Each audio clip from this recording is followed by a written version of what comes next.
ইরানের সর্বোচ্চ নেতা আয়াতুল্লাহ আলী খামেনির মৃত্যুর পর মুসলিম বিশ্বে নেমে এসেছে শোকের ছায়া। ইসরায়েল এবং যুক্তরাষ্ট্রের বিরুদ্ধে ইরান এখন যুদ্ধের দ্বারপ্রান্তে। বিশ্লেষকরা বলছে এই সংঘাত রূপ নিতে পারে তৃতীয় বিশ্বযুদ্ধের দিকে। তবে চমকপ্রদ বিষয় হলো এই যুদ্ধের ভবিষ্যৎবাণী আজ থেকে প্রায় 1500 বছর আগে করেছিলেন মহানবী হযরত মুহাম্মদ সাল্লাল্লাহু আলাইহি সাল্লাম। হাদিস শরীফে বর্ণিত হয়েছে, খোরাসান অঞ্চল থেকে এক বাহিনী কালো পতাকা হাতে রওনা হবে, যাদের রুখে দেওয়ার ক্ষমতা থাকবে না কারো, যতক্ষণ না তারা বাইতুল মুকাদ্দাসে সেই পতাকা উত্তোলন করে।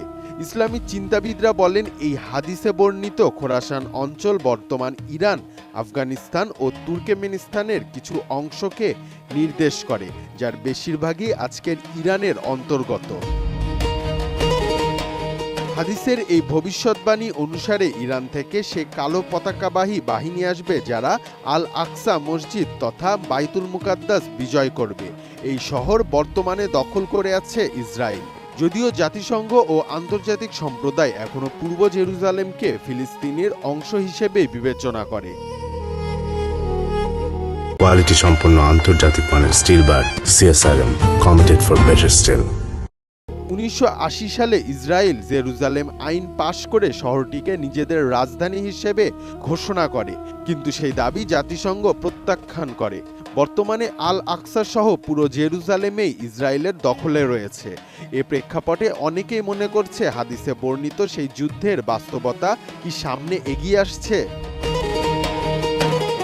মহানবী সাল্লাল্লাহু আলাইহি সাল্লাম আরও বলেছেন, যখন তোমরা খোরাসান থেকে কালো পতাকা আসতে দেখবে, তখন তাদের সঙ্গে যোগ দাও, কারণ তাদের মধ্যে রয়েছেন আল্লাহর খলিফা ইমাম মাহদী। ফলে ইসলামী ইতিহাসবিদ ও আলেমদের অনেকেই মনে করেন এই বাহিনীর নেতৃত্বে ইমাম মাহদী থাকবেন এবং যুদ্ধটি কিয়ামতের বড় আলামতের অন্যতম হবে। বিশ্বের ইতিহাসে সবচেয়ে ভয়ঙ্কর যুদ্ধ হিসেবে হাদিসে বর্ণিত আল মালহামা নামের যুদ্ধের সঙ্গেও এই ঘটনাবলীর মিল পাওয়া যায়।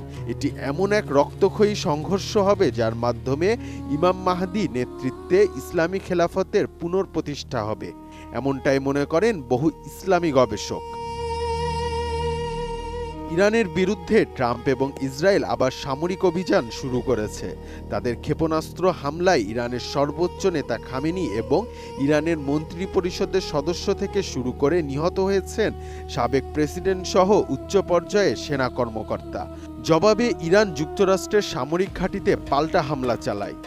ইরান, ইসরায়েল এবং যুক্তরাষ্ট্রের এই পাল্টাপাল্টি হামলা এখন যে কোনো মুহূর্তে যুদ্ধের রূপ নিতে পারে। এই প্রেক্ষাপটে অনেকেই প্রশ্ন তুলেছেন, তবে কি আমরা কিয়ামতের শেষ অধ্যায়ের দ্বারপ্রান্তে চলে যাচ্ছি? এই প্রশ্নের উত্তর একমাত্র আল্লাহই জানেন।